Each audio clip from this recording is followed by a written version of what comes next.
All right, episode 12. Are you guys ready? Because I am ready.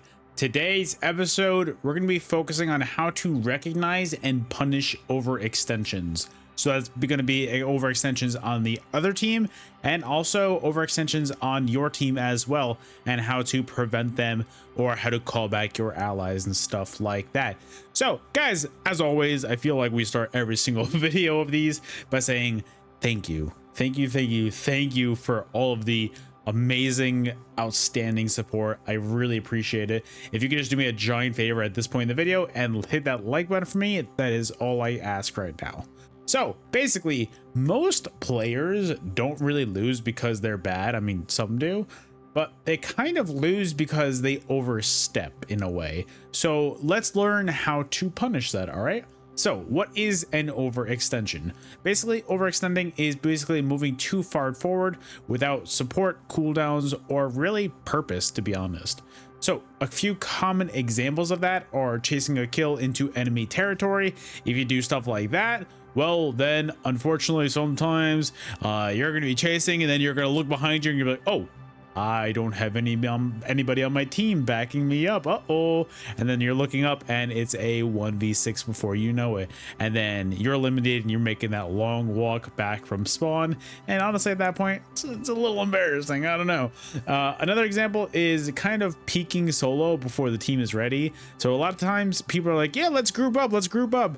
And a lot of people, myself included sometimes, where I'm kind of poking the enemy team to be like, well, maybe I can get a quick elimination while I'm waiting, or maybe I can build a little bit of ult charge while I'm waiting, and you know, like we're doing pretty fine. And then I got domed. I got one shot. Uh-oh. And then now my team's waiting for me to run back from spawn, and then that's also pretty embarrassing. Just so it's things like that where you just kind of go a little bit too far forward, and it's basically you don't have the team support with you all the way. So it's stuff like that. So basically the punishment window, more or less, is before they get help while they're still isolated. That's what you want to aim for, that punishment window. While they're still isolated in no man's land, that's what you kind of want to aim for. So a few things is how to spot an overextending enemy. So the common one is they're pushing without teammates nearby. Like, yeah, that's a pretty common one. We see that in all ranks. I'm in Celestial right now, and I still see that in Celestial. So that's one way to do it. I'm assuming people in Bronze, Silver, and Gold are going to see that a lot more often. But also other things like you see them burn like certain cooldowns. So I say this all the time, and I use this as an example all the time, but Loki's totems are an incredible source of healing and basically invulnerability for him during that little bit of time. So if you see Loki doesn't have his totems, that is the time to dive on a Loki or to punish a Loki, because you know, maybe that's, you know, maybe they won't be able to survive that. But it's things like that. If you see them burn certain cooldowns, then it's be like, oh, I've got my cooldowns, they don't have theirs, now is my time to strike. Stuff like that. Or something like they're just way ahead or way isolated from their tank or support. Anybody that's going to be able to help them, if they're just on their own in no man's land, guys, punish it. You dive it. Become a shark, just searching for blood, and you're like, oh, this little fish is all by themselves. Like, you know, stuff like that, where you just want to find them by themselves. So, or if you see things like they're peeking corners alone, or if they're staying out in the open, like if you see they're making moves on their own and their team isn't backing them up, guys, push that. Punish that. Like you'll probably be able to pick that person off in the fight, and then you'll turn that into a 5v6, and you will be able to most likely win whatever fight is coming your way next. Because trust me, it is 100% worth it to try and go for that overextended enemy, because you will definitely turn the odds in your favor as far as numbers go. So there's a pro tip with that real quick, and it is always ask stuff like, can we collapse before they regroup? So can you dive on this person, and can you secure that elimination before the enemy allies can get to that person, or before they can get out? Can you do that? I don't know. That's one way. That's one thing to kind of ask yourself. So a few things are how to punish an overextension. There's a few different ways to do that. So if you're if you're playing DPS or something, focus immediately. Like, I don't care what your priority was or what your target was before that. Focus fire immediately.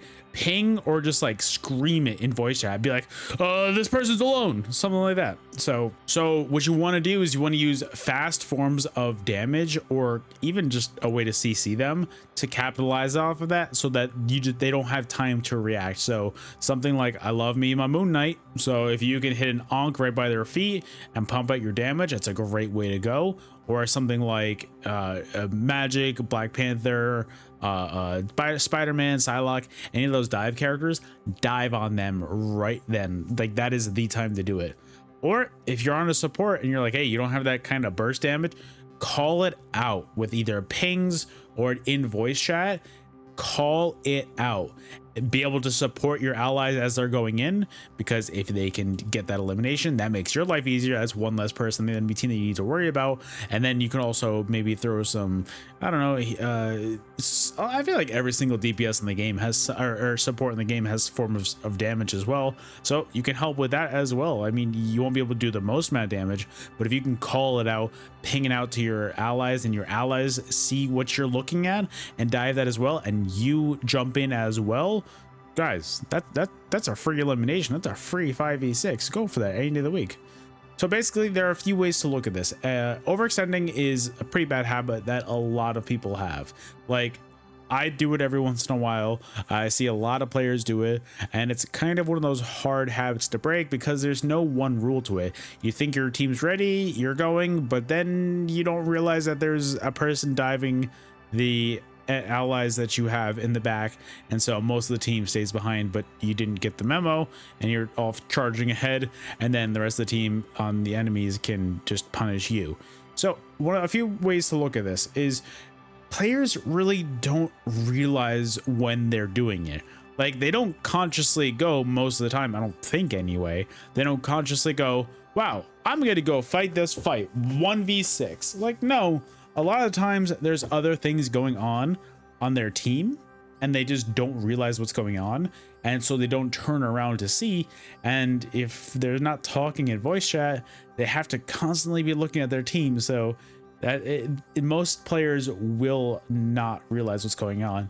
So a lot of the things that you see a lot of times is things like chasing into a 1v4 while your team responds. Like, dude, I see that so often. I'm like, bro, like, what are you doing? Like, it's a 1v4. Like calm down. Like I don't know who you are, but you are not going to successfully get this off. Like, you will not get this off. Things like standing on the payload alone as well. Like, the amount of times that I just see like a single support just like sitting there all by their lonesome, just chilling on the cart because everybody else pushed ahead. The amount of times that I've seen a dive character take the long way around and punish a character like that, like a person that's just sitting on payload, just bored out of their mind. Guys, it's worth it. 100%. Go for that anytime. 10 times out of 10.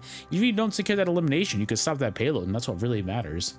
Or just things like using mobility to engage with absolutely no exit plan. There are certain characters that have a lot of dive potential, but if you don't successfully execute your dive properly, like, Magic has a lot of abilities that you can get in and out with, but if you burn all of your cooldowns going into a fight and you have no exit plan and no ways to get out of there, well, then if the enemies realize that what you're doing, and the enemies realize, oh, that Magic just used both her portals and her dash like within a second of each other, she's got 0 cooldowns, dive her, you're going to be caught out and you're going to be deleted in 2 seconds.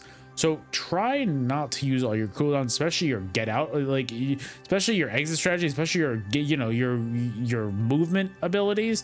Make sure you save those for the exit, because that is crazy. So a few ways to go about this is ask yourself, if I push this, who's actually with me? Like, a lot of the times it will be a lot less people than you think. Like, trust me, it will be a lot less people. Or things like, do I have an escape route for this, or do I have follow-up for this? Like do I have allies that will help follow up on damage? So overextensions happen basically every single match, and if you learn to spot them, you'll get so many free eliminations. You'll win fights so much earlier too. Like, the fights will still go on, but you've already won it. Like, you could just stall that out, and it will stop throwing your own leads, which, guys, I see that so often.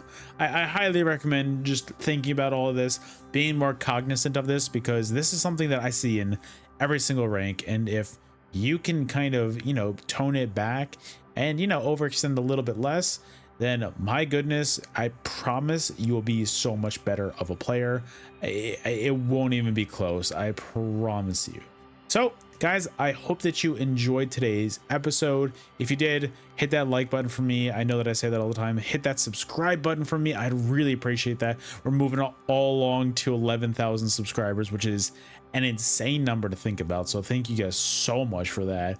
And today we're going to be commenting, who is your favorite Marvel character of all time? If they're not Marvel Rivals, let me know who they are. Like, I really like Silver Surfer. I think he's really cool, but I think Spider-Man is my favorite character of all time, not in the actual game, but the actual character of Spider-Man.